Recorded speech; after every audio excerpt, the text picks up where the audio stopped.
So, lads, today we're going to be talking about Caitlin Clark, as we do a lot of times on this channel, if we're being completely honest. And we are going to be talking about, specifically, why she decided to go to Iowa, which she revealed on the Kelsey podcast. Before we get on to that, though, if you guys are new to the channel, subscribe. We're trying to hit 40.56k by the end of the day, and we're only 3 subscribers off. But let's take a listen right here.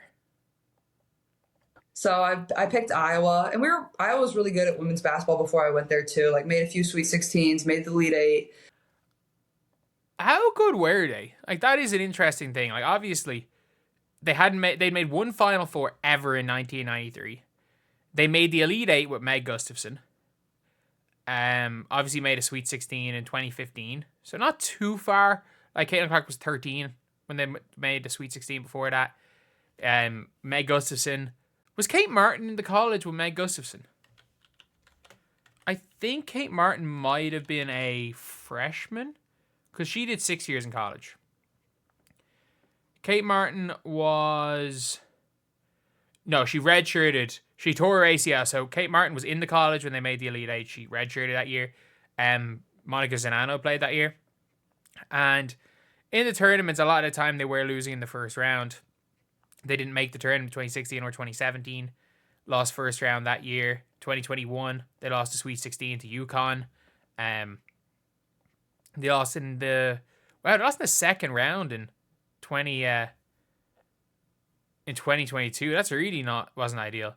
But yeah, obviously, their two biggest ever years were getting to the championship game back to back, and unfortunately, in fairness, lost to two very good teams. And it's funny though, like, before Caitlin Clark was Caitlin Clark, there was Meg Gustafson, who was probably the best player in Iowa history. Like Meg Gustafson averaged 27.8 points per game as a senior. I think did she lead the nation in scoring? Is that what that star is? What does that star mean? I'm not entirely sure if that star might mean leads the nation. I don't know. There's no way. Maybe it did. Either way, though, Meg Gustafson was almost like Caitlin Clark before Caitlin Clark for Iowa, and Caitlin Clark just went into a different stratosphere. Our coach had been there for quite a while, but they hadn't been to the Final Four since like 1992. So I wanted to go somewhere that was good, but like maybe hadn't been like a blue blood per se in like quite a few years, and kind of help them get back to that. And then it was obviously my home state too, and 2 hours from where I grew up. So perfect distance where like your parents can't show up, but also like you could go home if you wanted to. No doubt. Of course, no doubt. Yeah. It's important. It just kind of all worked out perfect. And obviously I made an okay decision and it worked out pretty well, but Worked out. Like, it is mad how well it worked out. Like, because I do think had she gone to Notre Dame, like, we're still talking about her like we are right now. Like, I think going to a place where it would have been a guard centric, but I think had she gone, I don't even know if South Carolina were recruiting her, but I think had she gone to one of those system colleges that you're based around the coach and your job is to fit in, I think Caitlin Clark, it would have been a disaster. I think it would have been an absolute disaster had she gone to one of those type of colleges. But yeah, like, more impressive winning a national title on a stacked team. Yeah, obviously, look, well, Caitlin Clark arguably had the greatest college career of all time. Like, obviously, like, if she decided.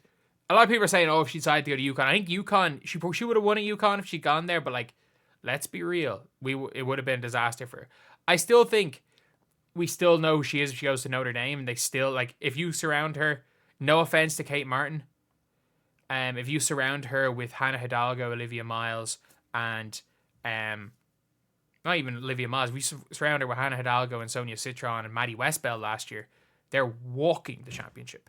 Like, there's no one even coming close to them if you surround her with those players last year. But I hate when people try to put her down and say she never won a championship. She could have easily won attending college with a stacked team. Like, yeah, you can make, like, that's the thing where it's like, she went to her local team and she stayed.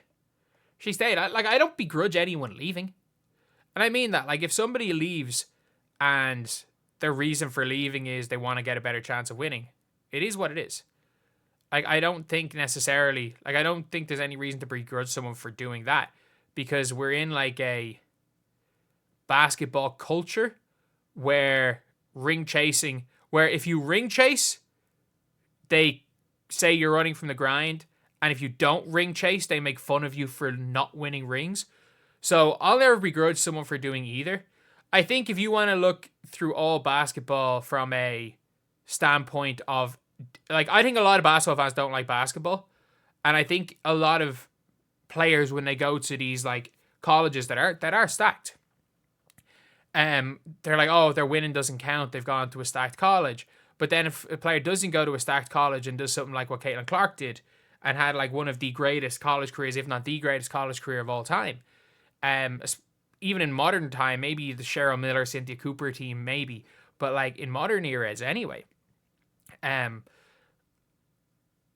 But like, there's a problem with that as well, because it was an impossibility for Caitlin Clark.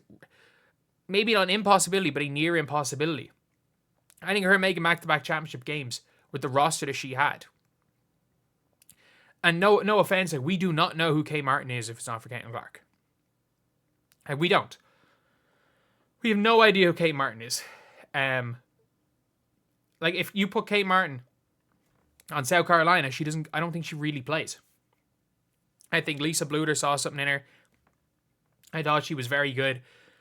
She's a very good role player, and she fit extremely well with Caitlin Clark, and she fits around good players.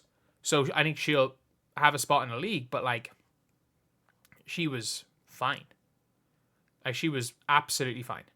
But yeah, I think it was the best decision in the history of basketball. And I'm not joking with that.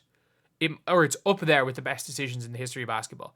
Because there are always like, she would not be the face of basketball if she didn't choose to go to Iowa. Even if she went to Notre Dame, I still think she's huge. I still think she's the number one pick. I don't think she's the face of basketball if she doesn't go to Notre Dame.